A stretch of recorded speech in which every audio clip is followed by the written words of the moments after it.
الحمدللہ رب العالمین والصلاة والسلام علی سید الانبیاء والمرسلین اللہم صلی علی سیدنا و مولانا محمد وعلی آلہ واصحابہ وبارک وسلم وصلی علیہ۔ دنیا کے تمام دیکھنے والوں کو، تمام چاہنے والوں کو، تمام پیار کرنے والوں کو، اور جہاں جہاں تک اس وقت میری آواز کو سنا اور مجھے دیکھا جا رہا ہے، جنید اقبال کی جانب سے انتہائی محبت کے ساتھ السلام علیکم۔ ایک بار پھر ناظرین، آپ کو پر نور صبح نور کے ساتھ میں دل کی عطا گہرائیوں سے خوش آمدید کہتا ہوں، اور آئیے بلا توقف چلیں حضرت ابو انیس محمد برکت علی علیہ رحمہ کی تعلیف اسماء النبی کریم صلی اللہ علیہ وآلہ وسلم سے رسول اللہ صلی اللہ علیہ وآلہ وسلم کا ایک اسم مبارک پڑھنے اور سننے کی سعادت حاصل کرتے ہیں۔ سیدنا الراحم صلی اللہ علیہ وآلہ وسلم، ہمارے سردار صلہ رحمی فرمانے والے، درود و سلام بھیجے اللہ آپ صلی اللہ علیہ وآلہ وسلم پر، آپ صلی اللہ علیہ وآلہ وسلم کے آل پاک پر، اور صحابہ کرام رضوان اللہ تعالیٰ علیہم اجمعین پر۔ حضرت سعد رضی اللہ تعالیٰ عنہ نے حضور نبی کریم صلی اللہ علیہ وآلہ وسلم سے عرض کیا کہ میری والدہ وفات پا چکی ہیں، ان کی طرف سے صدقہ کروں تو ان کو فائدہ پہنچے گا؟ تو آپ صلی اللہ علیہ وآلہ وسلم نے فرمایا کہ ہاں، اور تم پانی کا بندوبست کرو، جہاں لوگوں کو پانی کی ضرورت ہو وہاں کنواں بنا دو۔ ناظرین، ہمارے ساتھ آج آپ جڑے رہیے، کیونکہ آج کا پروگرام زندگی کی اصل حقیقت جو ہے اس پر مبنی ہے کہ میت کے حقوق کیا ہیں اور نماز جنازہ کے احکام کیا ہیں۔ میری آپ کی زندگی کی فقط حقیقت ناظرین یہ ہے کہ ہم نے ایک دن مر جانا ہے۔ میری آپ کی زندگی کی فقط حقیقت یہ ہے کہ ایک دن ہمارے دلوں کی دھڑکن کو رک جانا ہے۔ میری آپ کی زندگی کی فقط حقیقت یہ ہے کہ یہ جو ہمارے سانسیں چل رہی ہیں نا، یہ جو ٹک ٹک ٹک چل رہی ہیں، یہ کسی دن بھی گھڑی کی سوئی کی طرح رک جائیں گی، ساکت ہو جائیں گی اور سب کچھ ختم ہو جائے گا۔ میری آپ کی زندگی کی اصل جو حقیقت ہے نا ناظرین، وہ یہ ہے کہ یہ جو ہمارا حسن ہے، یہ جو ہمارا جمال ہے، یہ جو ہمارا اٹائر ہے، یہ جو ہماری 5-6 فٹ کی باڈی ہے، اسے ایک لمحے میں، بلکہ لمحے کے بھی 1000ویں حصے کے اندر مکمل طور پہ ڈھیر ہو جانا ہے۔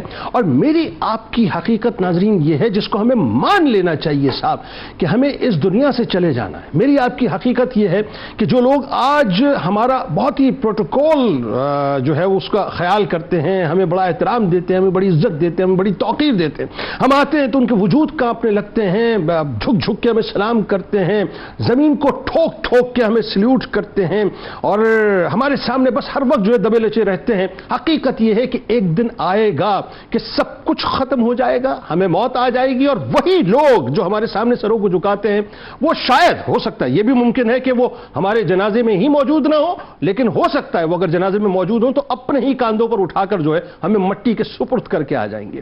کبھی ناظرین ایک موقع ملے تو ضرور اس بات کا جو ہے تجربہ کیجئے گا کہ کسی غسال کے پاس جائیے گا اور اس سے درخواست کیجئے گا کہ جو میت تمہارے پاس آئی ہے میں اس کو غسل دینا چاہتا ہوں۔ کبھی جائیے گا، جا کے دیکھیے گا کہ کس انداز سے وہ غسال ایک فقیر کو بھی غسل دے رہا ہوتا ہے، ایک امیر کبیر شخص کو بھی غسل دے رہا ہوتا ہے، ایک ایسے شخص کو بھی غسل دے رہا ہوتا ہے کہ جس کا کوئی والی وارث نہیں ہے، اور ایک ایسے شخص کو بھی غسل دے رہا ہوتا ہے جس کے پیچھے بہت سارا بینک بیلنس موجود ہے، کروڑوں اربوں روپیہ موجود ہے، بڑا پروٹوکول تھا، بڑے گارڈ تھے، بڑا جاؤ حشم تھا، بڑی طاقت تھی، قوت تھی، عزت تھی، احترام تھا، سب کچھ تھا، لیکن الٹیمیٹ کیا ہوا کہ وہ اس غسال کے آگے پڑا ہوا ہے، ایک جنبش بھی نہیں کر سکتا، ہل بھی نہیں سکتا۔ اگر مکھی بھی اس کے بدن پہ آ کر بیٹھتی ہے نا تو وہ غسال ہی کو ہٹانی پڑتی ہے، وہ اپنے ہاتھوں سے اپنی مکھی کو بھی نہیں ہٹا سکتا۔ اور عالم یہ ہے کہ وہ غسال جو ہے اس فقیر کے بھی، یعنی یوں کہیے کہ کپڑوں کو چیرتا ہے، اور اس امیر و کبیر اور طاقتور کے بھی کپڑوں کو چیرتا ہے، اور چیرنے کے بعد اسے جو ہے باقاعدہ کفن کے اندر ملبوس کرتا ہے۔ بلکہ اس سے پہلے میں آپ کو بتلاؤں نا،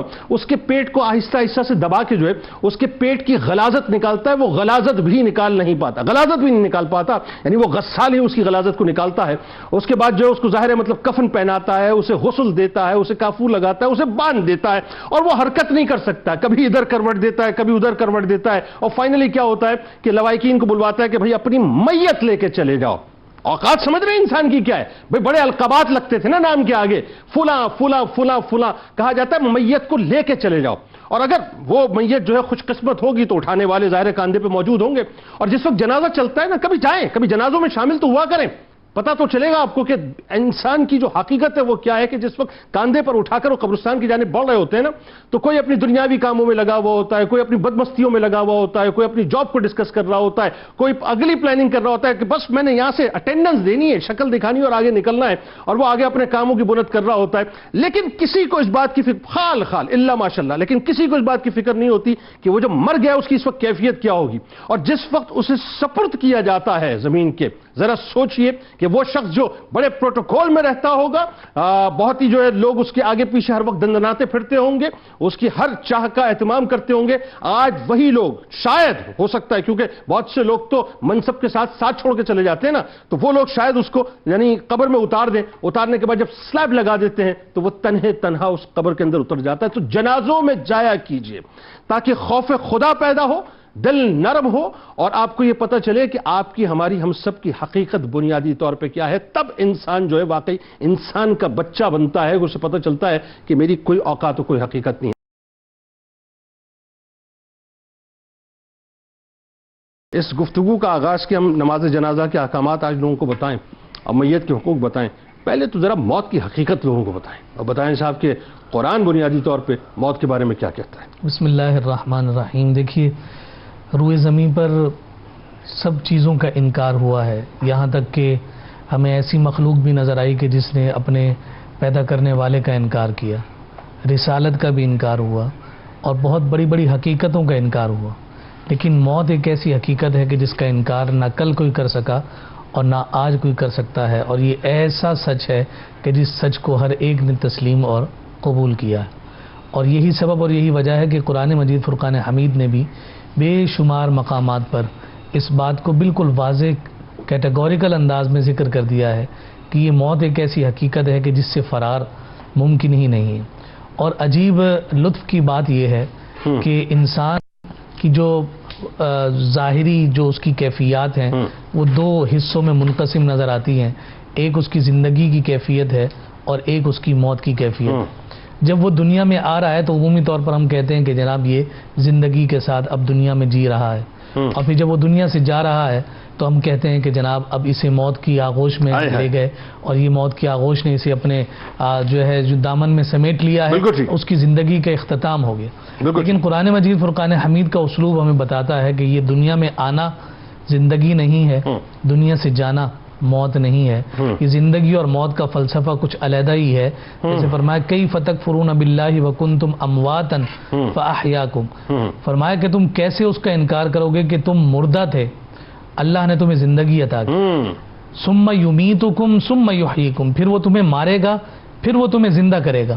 اس کا مطلب یہ ہے کہ جس کو ہم مرنا کہہ رہے ہیں حقیقتاً وہ مرنا نہیں، جس کو ہم زندگی کہہ رہے ہیں حقیقتاً وہ زندگی نہیں، یہ کچھ علیحدہ ہی شے. لیکن جب ظاہراً ایک انسان کو اسباب کی صورت میں اسباق دیے جاتے ہیں اور اس سبق سے وہ اپنے آپ کو عبرت کا نشان تصور کرنے کے لیے نصیحت حاصل کرتا ہے، تو پھر یہ بات ہمارے سامنے واضح ہے کہ یہ موت کراہیت کی یعنی ناپسندیدہ ترین چیزوں میں سے ایک ایسی شے ہے کہ جس کو ہر حال میں انسان کو قبول کرنا ہی ہے. کبھی کبھی ایسا ہوتا ہے کہ بہت ساری اشیاء ہمارے سامنے ہوتی ہیں، ہم اسے ایڈاپٹ نہیں کرنا چاہ رہے ہوتے، اسے قبول نہیں کرنا چاہ رہے ہوتے، لیکن موت ایسی ہے کہ چاہتے نہ چاہتے ہوئے اسے سینے سے لگانا ہی ہے. قرآن مختلف مقامات پر اس بات کو ذکر کر رہا ہے.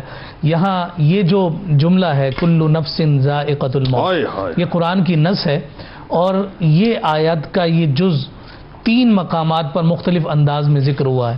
سب سے پہلے اللہ رب العزت نے اسے سورہ آل عمران میں بیان فرمایا، پھر سورۃ الانبیاء میں، اور تیسرا مقام سورہ عنکبوت کا ہے. اور تینوں جگہ پر اس بات کو ذکر کیا گیا کہ ہر نفس نے موت کا ذائقہ چکھنا ہے، اور اس سے کسی کو بھی فرار ممکن نہیں. پھر اس کے بعد ہم دوسرے مقام پر دیکھتے ہیں تو یہ بات واضح طور پر نظر آتی ہے کہ اللہ رب العزت فرماتا ہے وجاءت سکرۃ الموت بالحق، فرمایا کہ تمہارے سامنے آ گئی موت، آ گئی موت کی سختی آ گئی حق کے ساتھ. اللہ، یہاں پہ جاءت کا جو لفظ ہے نا، یہ ماضی کا ذکر ہوا، یعنی پاس کا ذکر ہوا. مفسرین نے ذکر کیا کہ اسے جاءت کہہ کر، یعنی ماضی کا ذکر اس لیے کیا گیا کہ اس سے مراد یہ ہے کہ بیان کیا جائے کہ موت انتہائی قریب ہے، تو اس کے قریب ہونے کی جانب اشارہ ہے کہ تم کہاں دوڑے پھرتے ہو، یہ موت تمہیں چند ہی لمحات میں اور چند ہی دنوں میں اپنی آغوش میں لینے والی ہے، کوئی اس سے فرار ممکن نہیں۔ اور آگے ہی فرمایا ذالک ما کنت منہ تحید، فرمایا یہ وہی موت ہے جو اپنی سختیوں کے ساتھ، اپنی سختیوں کی اس حقانیت کے ساتھ تم پر آ کر کھڑی ہو گئی، تحید جس کو تم جھٹلاتے تھے، اب بتاؤ جسے تم جھٹلاتے تھے اب وہ تمہارے سامنے کھڑی ہے، کہاں تم دوڑ کر جانے والے۔ اب اس کے بعد ایک اور آیت ہمارے سامنے قرآن مجید فرقان حمید میں اللہ رب العزت نے سورہ واقعہ میں ذکر فرمایا، نحن قدرنا بینکم الموت، ہم نے تم میں موت کو مقرر کر دیا، اللہ یہ موت مقرر کر دی گئی ہے اور ایسی مقرر کر دی کہ اب اس سے فرار ممکن ہے۔ پھر ایک اور مقام پر رب ذوالجلال ذکر فرماتا ہے، اور یہ سورہ نساء، اینما تکونوا یدرککم الموت ولو کنتم فی بروج مشیدہ، فرمایا تم جہاں کہیں بھی ہوگے، تم جہاں کہیں بھی ہوگے، یدرککم الموت، یہ موت آ کر تمہیں پکڑ لے گی۔ اللہ، اور پھر آگے مثال ذکر کی، وَلَوْ كُنْتُمْ فِي بُرُوجٍ مُشَيَّدَةٍ، چاہے تم مضبوط قلعوں میں جا کر اپنے آپ کو کہیں بند نہ کر لو کہ تم اس میں ہوگے تو موت تمہیں نہیں پہنچے گی، فرمایا بڑے مضبوط قلعوں میں تم چلے جاؤ، یدرککم الموت، یہ موت تمہیں وہاں بھی آ لے گی۔ اللہ، اور پھر ایک اور مقام پر سورہ انعام میں اللہ رب العزت ارشاد فرماتا ہے، حَتَّى إِذَا جَاءَ أَحَدَكُمُ الْمَوْتُ توفتہ رسلنا وہم لا یفرطون، فرمایا کہ جب تم میں سے کسی کو موت آتی ہے، توفتہم الموت توفتہ رسلنا، فرمایا ہمارے فرشتے اس کی روح قبض کرتے ہیں، اور آگے فرمایا وہم لا یفرطون، جنہیں ہم تمہاری روح قبض کرنے کے لیے بھیجتے ہیں نا وہ کوئی کوتاہی نہیں کرتے، چاہے 1000 میں سے جس کی روح انہوں نے قبض کرنی ہے وہ اسی کی جا کر قبض کرتے ہیں، کوئی 8 ارب میں سے جس کی روح قبض کرنی ہے جس کو چاہتے ہیں اس کو جا کے روح قبض کرتے ہیں۔ یہ ذکر کر دیا لا یفرطون، وہ ہمارے بھیجے ہوئے جو روح قبض کرنے والے فرشتے ہیں وہ کوتاہی نہیں کرتے۔ یہ بھی ممکن نہیں ہے کہ جناب کسی اور کی لینے آئے تھے اور کسی اور کی لے کر چلے جائیں، اذا جاء اجلہم فلا یستأخرون ساعۃ ولا یستقدمون، کہ جب ان پر اجل آ جاتی ہے تو پھر وہ جو ساعت ہے وہ نہ ہی مؤخر ہوتی ہے اور نہ ہی مقدم ہوتی ہے، وہ ساعت اس کے لیے مقدر کر دی گئی۔ سیکنڈ کا بھی فرق نہیں ہے، مقام کا بھی فرق نہیں ہے، بندہ یا بندی کا بھی فرق نہیں ہے، بالکل ایسا۔ اور پھر اس کے بعد ایک اور آیت کو سماعت کریں جو سورہ جمعہ میں اللہ رب العزت نے فرمایا، قل، اے محبوب آپ ان سے کہہ دیجئے، ان الموت، بے شک موت، الذین تفرون منہ، جس سے تم دوڑے پھرتے ہو، جس سے تم بھاگتے پھرتے ہو، فَإِنَّهُ مُلَاقِيكُمْ، إِنَّهُ مُلَاقِيكُمْ، وہ ضرور تمہیں ملنے والی ہے۔ اللہ، یہ جتنی بھی آیات ہمیں نظر آ رہی ہیں اور اس کے علاوہ بے شمار مقامات پر موت کا جو تذکرہ کیا گیا، جس میں ایک چیز حصے مشترک نظر آتی ہے وہ یہ ہے کہ بندہ مومن کو اور بالخصوص انسان کو اس بات کی جانب توجہ دلائی گئی ہے کہ یہ ایک ایسی حقیقت ہے جس سے فرار ممکن نہیں، تم چاہو نہ چاہو موت نے تمہیں آ ہی لینا ہے، تم اسے پسند کرو یا نہ پسند کرو، تمہیں اسے قبول کرنا ہی ہوگا، اور پھر یہ قبولیت تمہاری اپنی مرضی سے نہیں ہے، بس جب یہ آ جائے گی بس تمہیں اسے قبول کرنے کے علاوہ تمہارے پاس کوئی آپشن نہیں ہوگا، اس لیے اس کے لیے جتنی تیاری ممکن ہے وہ کر کے رکھو تاکہ اس کا استقبال اچھے انداز میں ہو سکے۔ واہ، اور میں آپ کو بتاؤں اس کی جو بڑی اپروپریٹ مثال بنتی ہے نا، وہ پلین کریش جب ہوتا ہے، آپ یہ دیکھیے کہ وہ لوگ کہتے ہیں نا کہ یار جس کی موت ہے جس وقت ہے اور جس انداز سے، اگر اس پلین کریش میں آپ دیکھیں تو لاجیکل اور عقلی دلیل یہ بنتی ہے کہ جب پلین کریش ہو تو سب کو مر جانا چاہیے، لیکن اس میں بھی اللہ تبارک و تعالیٰ جو ہے اپنی قدرت دکھلاتا ہے کہ چند ایک کو بچا کر یہ بتلاتا ہے کہ جن کی موت لکھی تھی ان کی موت آ گئی، اور ان میں سے ہم نے، اور کراچی میں آپ کو یاد ہے جو پلین کریش ہوا تھا اس کا جس میں 2 لوگ بچ گئے تھے،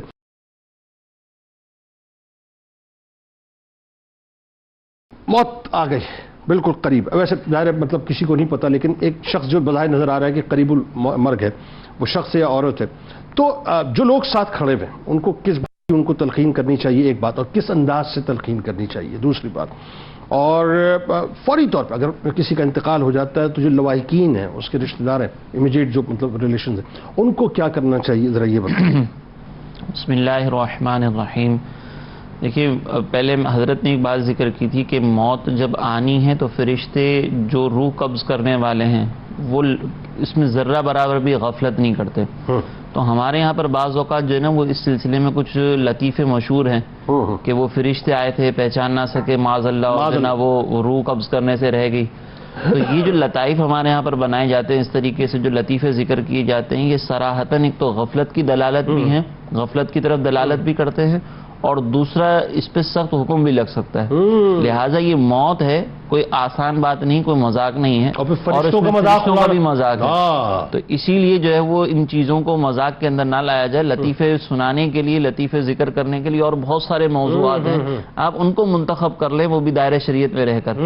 لیکن یہ جو چیزیں ہیں جو خاص طور پر دینی شاعر ہیں جن کا تعلق موت سے یا فرشتوں سے ہیں, اس کو بہرحال اپنے لیے تختہ مشق. جیسے عموماً خواتین کو کہہ دیا جاتا ہے کہ وہ خواتین میک اپ کر کے نکلتی ہیں, اچانک بارش ہو گئی, موت کا وقت تھا تو فرشتہ معاذ اللہ آیا اور وہ ایک خاتون جو جس کو لینا تھا وہ لینے کی بجائے دوسری خاتون کو لے کے چلا گیا کیونکہ اس نے میک اپ میں کچھ اور تھی وہ. تو اس طرح کے مذاق بھی لوگ کرتے ہیں معاذ اللہ. اسی کی طرف اشارہ کرنا مقصد ہے. اللہ کی قدرت کا مذاق اڑانا ہے نا جی. یہ کفر کی طرف لے جائے گا پھر کیا؟ بالکل یہ کفر کی طرف لے کے جائے گا. تو اسی طرف اشارہ کرنا مقصد تھا کہ ہمیں اس طرح کے جملے یا اس طرح کی باتیں ذکر نہیں کرنی چاہیے. دوسرا یہ جو موت کا وقت ہے نا, بالکل جب انسان قریب المرگ ہو, یہ وہ لمحہ ہے کہ جس میں انسان کے اعمال جو اس نے ساری زندگی اختیار کیے ہیں وہ یا تو تباہ بھی ہو سکتے ہیں یا وہ ان کو لے کر اپنے ساتھ جا کر جو ہے وہ اللہ تبارک و تعالیٰ کی بارگاہ میں مقبولیت بھی حاصل کر سکتا ہے. میرے آقا علیہ الصلوۃ والسلام نے فرمایا کہ انما الاعمال بالخواتیم, کہ اعمال کا دار و مدار جو ہے وہ خاتمے پر ہے. تو خاتمہ جب اچھا ہوگا تو جتنے اعمال کیے ہیں زندگی بھر وہ سب کے سب جو ہے وہ اللہ کی بارگاہ میں مقبول ہو سکتے ہیں, اور اگر خاتمہ برا ہوا تو پیچھے جتنے اعمال ہوں گے وہ برباد ہو جائیں گے.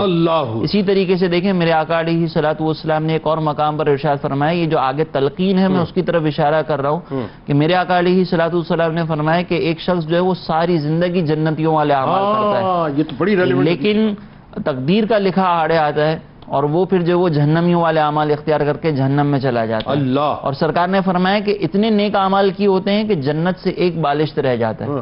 اسی طریقے سے وہ دوسرا معاملہ ہے کہ جہنمیوں والے اعمال ساری زندگی کرتا ہے اور جہنم سے ایک بالشت رہ جاتا ہے حتیٰ کہ تقدیر کا لکھا آڑے آتا ہے اور وہ جنت میں چلا جاتا ہے. اللہ اکبر. تو اس کا مطلب یہ ہے کہ ساری زندگی جو اعمال کیے ہیں ان اعمال کی قبولیت یا عدم قبولیت اس بات پر موقوف ہے کہ انسان کا خاتمہ کیسے ہو رہا ہے. اسی لیے جب کسی پر مرگ طاری ہوتی ہے, وہ تکلیف میں ہوتا ہے, اذیت میں ہوتا ہے, تو اس کے اطراف والے لوگ جو ہیں ان پر پھر یہ ذمہ داری ایک عائد کر دی گئی کہ تم اپنے مردوں کو جو ہے وہ تلقین کرو. میرے آقا علیہ الصلوۃ والسلام نے فرمایا کہ لقنوا موتاکم لا الہ الا اللہ, کہ تم اپنے قریب المرگ جو افراد ہیں ان کو لا الہ الا اللہ کی تلقین کرو. اس کی وجہ یہ ہے کہ جب تم اس کے سامنے تلقین کر رہے ہوگے تو اس کی توجہ اس جانب جائے گی کہ مجھے شیطان کے بہکاوے میں نہیں آنا, یہ جو آخری لمحات ہیں اس میں مجھے شیطان سے مقابلہ کرنا ہے اور اپنی زندگی کو جو ہے وہ ایمان کے ساتھ اس دنیا سے لے کر جانا ہے. اسی لیے میرے آقا علیہ الصلوۃ والسلام نے فرمایا ایک اور مقام پر کہ جس کا آخری کلمہ جو ہے وہ لا الہ الا اللہ ہوگا وہ جنت میں داخل ہوگا. سبحان اللہ. تو اب یہاں پر جو ہے وہ قریبی جو افراد ہیں ان کو اس بات کی ذمہ داری دے دی کہ تم اس کو جو ہے وہ جنت میں لے جانے کے لیے جو اس کا سارا سامان ہے وہ تم اختیار کر کے دو اس کو, تاکہ یہ جنت میں داخل ہو. یہاں پہ یہ اس شخص کو مسلمان کرنے کے لیے نہیں ہے بلکہ اس کو فضیلت کے حصول کے لیے ہے. مسلمان تو وہ پہلے ہی تھا, تو اسی لیے جو ہے وہ یہاں پر یہ حکم دیا گیا اور یہ حکم استحبابی ہے. دوسری بات یہ کہ سرکار علیہ الصلوۃ والسلام نے ایک اور مقام پر ارشاد فرمایا کہ جب کوئی شخص قریب المرگ ہو تو اس کے سامنے یاسین شریف کی تلاوت کرو. اب دیکھیں قرآن کی ہر سورت جو ہے نا وہ اپنے اندر ایک کوئی نہ کوئی فضیلت رکھتی ہے. یاسین شریف جو ہے وہ حل مشکلات کے لیے استعمال کی جاتی ہے اور یہ مشکل ترین وقت ہے, اسی لیے سرکار علیہ السلام نے فرمایا کہ یاسین شریف کی تلاوت کرو. اب اگر کوئی شخص اس دنیا سے رخصت ہو جاتا ہے تو اب یہاں پر ہمیں تلقین ہے صبر کی. تو اسی لیے سرکار علیہ الصلوۃ والسلام نے ارشاد فرمایا کہ جب کوئی شخص اس دنیا سے رخصت ہو جائے تو پھر اس پر جو ہے انا للہ و انا الیہ راجعون پڑھا جائے, اور جب کوئی یہ پڑھے گا نا تو اس کو بہترین بدل عطا کیا جائے گا. مصیبت کوئی بھی آئے اور اس مصیبت پر یہ کلمات پڑھے جائیں, کسی بھی مصیبت ہم تیری طرف سے آئے تو اب یہاں پر آپ ذرا غور کریں کہ حضرت ام المومنین حضرت ام سلمہ فرماتی ہیں کہ جب ابو سلمہ جو ہے ان کی وفات ہوئی تو میں نے سرکار علیہ السلام کا یہ فرمان سنا تھا تو میرے ذہن میں یہ خیال آیا کہ ان سے بہتر مومنین میں اور کون ہوگا. تو میں نے بہرحال پھر بھی یہ دعا پڑھ لی کہ سرکار نے فرمایا. تو جب میں نے یہ دعا پڑھی تو ان کی وفات کے بعد اللہ تبارک و تعالیٰ نے مجھے نبی کریم علیہ الصلوۃ والسلام عطا فرما دی اور ان کی نکاح میں شامل ہوئی. بالکل بہت خوبصورت گفتگو آپ نے فرمائی.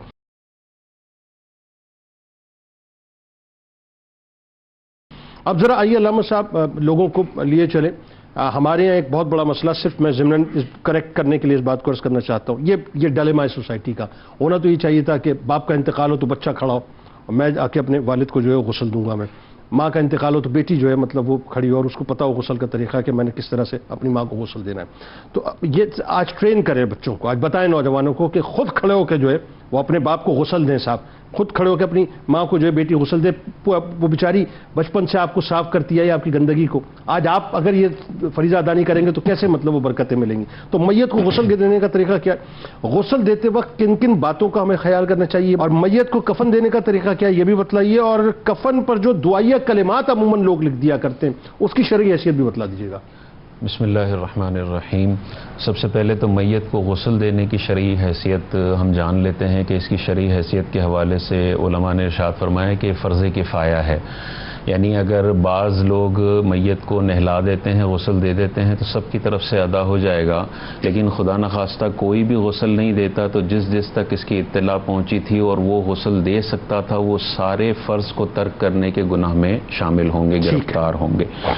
تو یہ فرض کفایہ ہے. اور اس کا طریقہ یہ ہے کہ میت کا جب انتقال ہو تو اس کی آنکھیں بند کرنی چاہیے, اس کے ہاتھ پیر کو سیدھا کرنا چاہیے کہ تھوڑی دیر کے بعد جسم ٹھنڈا ہوتا ہے اور ہاتھ پیر اکڑ جاتے ہیں, تو جسم بالکل سیدھا ہونا چاہیے.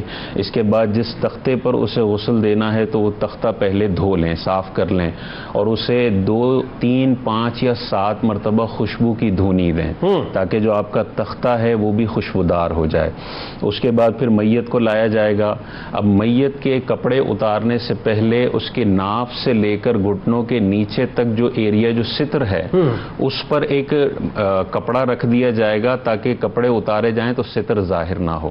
تو وہ کپڑا رکھ دیا جائے گا. اس کے بعد اس کے کپڑے اتارے جائیں گے, اور کپڑے اگر آپ بغیر پھاڑے بغیر چیرے اتار سکتے ہیں تو اتار لیں, لیکن اگر بھاری بدن ہے اور آپ نہیں اتار سکتے تو پھر جہاں جہاں سلائی ہوئی ہے وہاں سے کاٹ کر اس کے قمیض اور شلوار وغیرہ اتار سکتے ہیں. اسی طرح پھر جب اس کو جو ہے وہ کپڑے اتار دیے گئے اور اس پر وہ جو ستر چھپانے کے لیے کپڑا ہے وہ لگا دیا گیا, اس کے بعد اس کے پیٹ کو ہلکا سا دبائیں, اور اگر کوئی غلاظت وغیرہ نکلتی ہے تو اسے صاف کر دیں اور اس کو استنجا کروائیں. اور استنجا کروانے کے لیے پورا منظرنامہ استنجا کروانے کے لیے براہ راست بلا حائل جسم کو نہیں چھو سکتے ستر والے مقام کو, تو ہاتھ پر دستانے پہن لیں یا کوئی کپڑا لپیٹ لیں, اور اس طرح اندازے سے استنجا کروانا ہے کہ 2 لوگ کپڑا اٹھا لیں ہلکا سا اور ہاتھ ڈال کے اندازے سے استنجا کروائیں اور اس کی نجاست کو مکمل طور پر دھوئیں.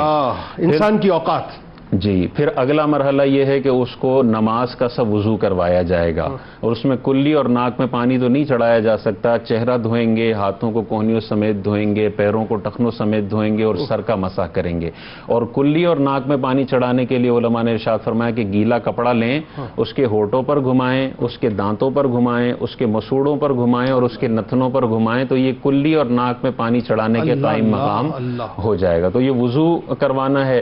اس کے بعد جو ہے اس کا سر اور داڑھی اس کی دھونی ہے, پانی سے دھونی ہے. اس میں صابن کا بھی استعمال کیا جا سکتا ہے, یا بیری کے پتوں کا جوش دیا ہوا پانی بھی اگر استعمال کرنا چاہیں کہ اسی بیری کے پتوں سے غسل دیں. اگر وہ اویلیبل نہیں ہے تو پھر صابن سے یا پھر نیم گرم پانی سے بھی غسل دیا جا سکتا ہے. تو وضو کے بعد سر اور داڑھی دھونی ہے, اور اس کے بعد پھر میت کو غسل دینے کا مرحلہ شروع ہوگا کہ پہلے الٹی جانب کروٹ دیں, یعنی بائیں کروٹ. ہاں, بائیں کروٹ دیں تاکہ سیدھا جسم اس طرف اوپر آ جائے. پھر سیدھے جسم پر پانی بہائیں اور ستر والی جگہ پر اندازے سے پانی بہائیں. 1 دفعہ پانی بہانا فرض ہے اور 3 مرتبہ پانی بہانا سنت مبارکہ ہے. تو پہلے سیدھی جانب پانی بہائیں, پھر اس کو سیدھی جانب کروٹ دیں اور الٹی جانب پانی بہائیں. اور الٹی جانب پانی بہانے کے بعد دیکھیں کتنا صفائی کا خیال ہے کہ اب دوسری مرتبہ بھی استنجا کروایا جائے گا. اور استنجا کروانے کا طریقہ, مستحب طریقہ یہ ہے کہ اس کو ذرا بٹھائیں تاکہ لیٹنے کے وقت آپ نے پیٹ دبایا تو جو نجاست تھی وہ نکل گئی. اب تھوڑا سا بٹھائیں تاکہ مزید پریشر سے اگر کوئی نجاست رہ گئی ہے تو وہ بھی نکل جائے. یعنی انسان کی اوقات یہ کہ اپنی نجاست نکالنے کے بھی وہ نکالنے کے لیے بھی وہ دوسروں کا محتاج ہے. تو بٹھا کر اس کی نجاست نکالیں, دوبارہ استنجا کروا دیں اور پھر لٹائیں, اور آخر میں پورے سر سے لے کر پیروں تک کافور کی خوشبو والا پانی 3 مرتبہ بہائیں. تو یہ اس کا غسل مکمل طور پر پورا ہو جائے گا. اس کے بعد اس کو ایک خشک کپڑے سے اس کے بدن کو پونچھ لیں اور پھر یہ کفن دفن کا معاملہ شروع ہوگا. تو یہ غسل کا طریقہ علماء نے بتایا. اس کے بعد فرمایا 3 مرتبہ بھی یا 5 مرتبہ اس طرح بھی مطلب ہے کچھ روایات میں آتا ہے کہ کیا چیز غسل؟ ہاں جی 1 مرتبہ پانی بہانا فرض ہے اور ہر مرحلے میں 3 مرتبہ پانی بہانا یہ سنت مبارکہ ہے. تو جب اس طرف کروٹ ہو تو 3 دفعہ, اس طرف کروٹ ہو تو 3 دفعہ اور اوپر سے نیچے تک بھی 3 دفعہ. کفن کیسے دیا جائے گا؟ کفن میں جو مردوں کے لیے 3 کپڑے ہیں, لفافہ ہے, ازار ہے اور قمیص ہے. اس کا سائز کیا ہوگا؟ لفافہ میت کا جتنا قد ہے اس سے تھوڑا زیادہ, 6 فٹ کا قد ہے تو تھوڑا سا زیادہ. ازار کا سائز کیا ہوگا؟ میت کا جتنا قد ہے یہ چادر کا سائز بھی اتنا ہی ہوگا. اور قمیص کا کیا سائز ہوگا؟ مرد کی گردن سے لے کر اس کے گھٹنوں کے نیچے تک کا قمیص کا سائز ہوگا. 2 لفافہ اور ازار تو چادریں ہیں, اور قمیص کیا ہے کہ وہ بھی ایک چادر ہوتی ہے, درمیان سے سوراخ کر دیا جاتا ہے کہ وہ یوں پہن لے اور آگے ایک کپڑا آ جائے, پیچھے ایک کپڑا آ جائے. اس میں آستینیں نہیں ہوں گی, آستینوں کے بغیر وہ ایک قمیص. عورتوں کا کیا ہوگا یہ بھی بتا دیں. اور عورتوں میں یہ 3 کپڑے ہیں اور مزید ایک اوڑھنی ہے جسے دوپٹہ کہتے ہیں, وہ کمر سے پیچھے سے آتی ہے اور وہ نقاب کی طرح آگے آ جائے گی. بعض خواتین وہ اسکارف کی طرح باندھ دیتی ہیں, یہ خلاف سنت ہے. صحیح طریقہ یہ ہے کہ پشت سے یوں آئے گی اور آگے, اور ایک آخر میں ہوتا ہے سینہ بند, یہ 5واں کپڑا ہے, یہ ہوگا سینے سے لے کر رانوں تک. تو یہ عورت میں 5 کپڑے ہیں. اس میں ترتیب یہ ہے کہ سب سے پہلے سب سے بڑی چادر یعنی لفافہ, اس کے اوپر ازار رکھ دیں, اس کے اوپر قمیص رکھ دیں اور پھر مردے کو لٹائیں. تو سب سے پہلے قمیص پہنا دیں, اس کے اوپر ازار کی چادر اس طرح بند کریں کہ الٹا پہلے اور سیدھا بعد میں, تاکہ اوپر سیدھا آ جائے. پھر لفافہ بند کریں اور یہ 3 جگہ سے آخر میں رسی باندھنی ہوگی, اوپر سے, درمیان سے اور آخر سے. اور خواتین میں سب سے آخر میں سینہ بند آئے گا, لفافے کے اوپر سینہ بند آئے گا. اور پھر جو ہے آخر میں صرف ایک جملے میں یہ جو کفن کے اوپر دعائیہ مطلب دعائیہ کلمات لوگ, اس کے بارے میں علماء کرام نے یہ ارشاد فرمایا کہ کفن پر تو نہیں, سیاہی سے تو نہیں لکھ سکتے, لیکن علماء کرام نے فتاوی شامی میں بھی یہ موجود ہے کہ میت کی پیشانی پر شہادت کی انگلی سے بغیر روشنائی سے بسم اللہ الرحمن الرحیم لکھنا چاہیے, اور سینے پر, کفن پر نہیں, سینے پر بغیر روشنائی کے ساتھ لا الہ الا اللہ محمد الرسول اللہ لکھنا چاہیے. باقی روشنائی کے ساتھ لکھنے کی ادب کا تقاضا یہ. بالکل ٹھیک, بالکل ٹھیک ہے. ناظرین, جنازے کے احکامات اور مسائل کی بات ہو رہی ہے. میں تو یہ سچی بات ہے گفتگو سن کے میں یہ سوچ رہا تھا, اللہ سے یہ دعا کیجئے یا اللہ ہمارے پردے رکھے, بس ہمارے پردے رہیں. انسان جب مر جاتا ہے نا پھر وہ دوسروں کے ذمہ ہوتا ہے. اللہ تعالیٰ ہمارے پردے رکھے, آپ یقین مانیے ناظرین. آپ وہ ستار العیوب ہے, بہت مانگیں گناہوں کی معافی.